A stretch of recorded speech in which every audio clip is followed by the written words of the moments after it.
Bread ऐसा क्यों होता है और स्ट्रॉ में ऐसी लाइन क्यों होती है और आईफोन के ऊपर ये लाइंस क्यों होते हैं, जानने के लिए बने रहिए वीडियो के एंड तक। नंबर 13, अगर आप बहुत ज्यादा ट्रैवल करते हैं और आपको आए दिन होटल में रुकना पड़ता है तो आपने एक चीज पर गौर किया होगा। अगर नहीं किया है तो हम बता देते हैं, किसी भी होटल में 13 नंबर का कोई कमरा नहीं होता। जी हाँ, ये बिल्कुल सच है। दरअसल पश्चिमी देशों में 13 नंबर को अशुभ माना जाता है। वहाँ के लोग 13 अंक को लेकर काफी डरे रहते हैं, इसलिए पश्चिमी देशों के होटल में न तो 13 नंबर का कमरा होता है और न ही 13वीं मंजिल। 12वीं के बाद सीधी 14वीं मंजिल आ जाती है। पश्चिमी देशों को देखते हुए भारत के होटल भी 13 नंबर का कमरा नहीं रखते।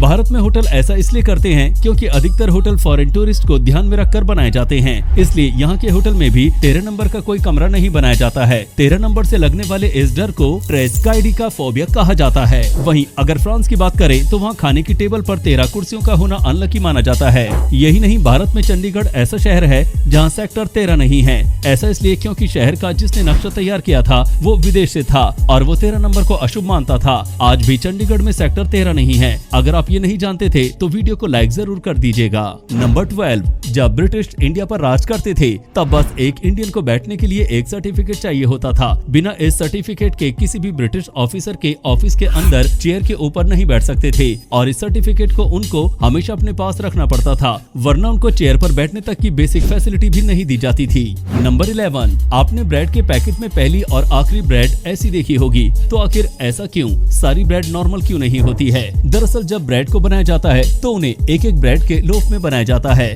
और लोफ में ईस्ट डाला जाता है, जिसकी वजह से जब ब्रेड फूलती है तो उसके आगे का हिस्सा इस तरीके का ब्राउन हो जाता है, क्योंकि वो सबसे पहले हीट के कांटेक्ट में होता है। इसलिए ब्रेड के ऊपर के हिस्से भी ब्राउन कलर के होते हैं और इनको पैकेट से नहीं निकाला जाता है क्योंकि ये फूड वेस्ट होगा और ऊपर से ब्रेड को पैकेजिंग में प्रोटेक्ट करने में काम आता है। नंबर 10, कोल्ड ड्रिंक पीते वक्त आप में से ज्यादातर लोगों ने स्ट्रॉ में इन कई सारी लाइंस को जरूर नोटिस किया होगा। तो इनका काम क्या होता है? दरअसल पहले बिल्कुल स्ट्रेट स्ट्रॉ आती थी और आज भी अगर आप सस्ते स्ट्रॉ को खरीदेंगे तो बिना लाइंस के आते हैं और लाइंस का सिंपल सा काम है आपको और भी ज्यादा फंक्शन देना, यानी कि स्ट्रेट स्ट्रॉ को आपको स्ट्रेट रखकर ही कोल्ड ड्रिंक पीना पड़ता है और अगर आप स्ट्रॉ को मोड़ते हो तो फिर कोल्ड ड्रिंक नहीं आता। वहीं पर ये लाइंस वाली स्ट्रॉ आराम से किसी भी एंगल में मुड़ सकते हैं, इसलिए आप कंफर्टेबली कैसी भी स्ट्रॉ में ड्रिंक पी सकते हैं। आपको नहीं पता होगा लेकिन स्ट्रॉ में बस इन लाइंस को बनाने वाली मशीन के लिए काफी पैसे खर्च करने पड़ते हैं। नंबर 9, एप्पल के आईफोन में आपने ये लाइंस देखी होंगी, तो आखिर इसका काम क्या है? सबसे पहले ये डिजाइन को अच्छा और प्रोफेशनल दिखाते हैं, लेकिन इसके साथ इसका एक बहुत इंपॉर्टेंट फंक्शन है।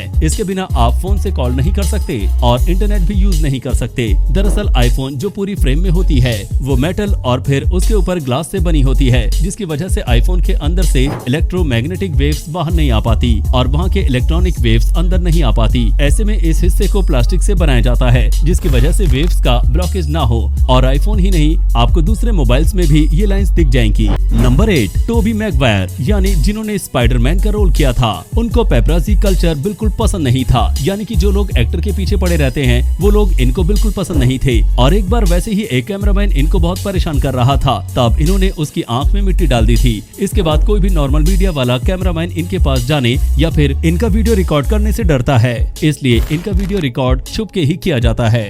नंबर 7, दुनिया में बस आइसलैंड ही इकलौती ऐसी जगह है जहाँ पर मच्छर, सांप, यहाँ तक कि छिपकली भी नहीं है और यहाँ पर बस कुछ स्पाइडर्स की स्पीसीज मिलती हैं जो कि इंसानों के लिए बिल्कुल भी खतरनाक नहीं है और इसका रीजन ये है कि यहाँ पर नॉर्मल टेम्परेचर -1 डिग्री से लेकर 6 डिग्री तक ही रहता है, इसलिए कोल्ड ब्लडेड जानवर यहाँ पर सरवाइव नहीं कर पाते। नंबर 6, मैरी कॉम ने बस 4 घंटे के अंदर 2 किलोग्राम वेट कम कर लिया था। बॉक्सिंग टूर्नामेंट वेट के हिसाब से ऑर्गेनाइज होते हैं और मैरी कॉम को एक कंपटीशन में हिस्सा लेना था जिसके लिए उनका वजन 2 किलोग्राम ज्यादा था, तो उन्होंने बस 4 घंटे के अंदर 2 किलोग्राम वेट कम कर दिया। ये इम्पॉसिबल सा लगता है लेकिन ये बिल्कुल सच है। नंबर 5, कुछ लोगों के ड्रीम इतने अजीबोगरीब होते हैं कि वे उन्हें मुश्किल में डाल देते हैं। ऐसे ही अजीबोगरीब सपने वाला ये शख्स है। ये शख्स के सपने जानकर आपके पैरों तले की जमीन खिसक जाएगी। दरअसल बीते दिनों मोहित नाम के इस शख्स ने पुलिस के वाहनों में से एक जीप चुरा ली थी और 112 किलोमीटर की यात्रा पर निकल गया। जब उसे पुलिस ने गिरफ्तार किया तो उसने पुलिस को बताया कि उसने पुलिस जीप चलाने के लिए अपने सपने को पूरा करने के लिए जीप को चुराया था।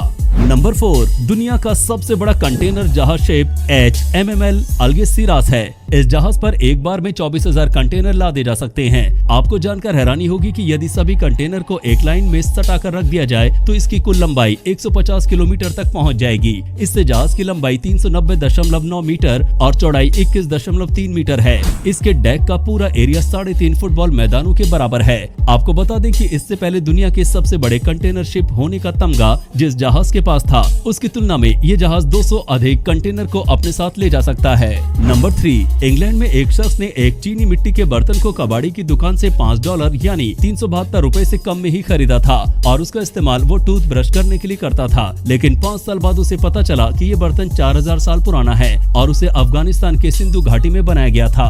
आपको जानकर हैरानी होगी कि $5 में खरीदे गए उस बर्तन की अब करोड़ रुपए में कीमत है। नंबर 2, अमेरिकन रैपर 50 सेंट ने एक बार बॉक्सर फ्लोयड मैवेदर को एक ऐसा चैलेंज दिया था जिसे सुनकर आप भी हैरान रह जाएंगे। 50 सेंट ने फ्लोयड मैवेदर को चैलेंज देते हुए कहा था कि अगर वो हैरी पॉटर बुक का एक सिंगल पेज भी बिना रुके और गलत प्रोनाउंसिएशन के बिना पढ़ लेंगे तो वो फिर $7,50,000 यानी लगभग 5.5 करोड़ रुपए चैरिटी के लिए दान देंगे। आपको जानकर हैरानी होगी कि मैवेदर ऐसे छोटे से चैलेंज को भी पूरा नहीं कर सके और मोस्ट प्रोबेबली चैलेंज में फेल होने के डर से उन्होंने इसे एक्सेप्ट ही नहीं किया। नंबर 1, क्या आपने किसी ऐसे टेनिस मैच के बारे में सुना है जिसे एयरप्लेन के विंग पर खड़े होकर खेला गया था और वो भी तब जब एयरप्लेन हवा में उड़ रहा था। ये ऐतिहासिक और खतरनाक टेनिस मैच वर्ष 1925 में ग्लेडियस रॉय और इवान अंगर के बीच बायप्लेन के विंग के ऊपर खेला गया था और इस मैच के दौरान फ्लाइट 1000 मीटर की ऊंचाई पर उड़ान भर रही थी। आपको बता दूं कि ये दोनों महिलाएं प्रोफेशनल टेनिस प्लेयर नहीं थी, बल्कि ये दोनों तो पायलट थी। पायलट होने के साथ ही ये पैराशूट से जंप लगाने का कारनामा भी करती थी। विंग के ऊपर टेनिस खेलकर ये दोनों पूरी दुनिया में मशहूर हो गई। तो दोस्तों, आपको इनमें से कौन सा फैक्ट सबसे ज्यादा हैरान करने वाला लगा, हमें कमेंट बॉक्स में बताएं। और अगर आपको ये वीडियो पसंद आया तो इस वीडियो को लाइक करने के साथ साथ चैनल को सब्सक्राइब जरूर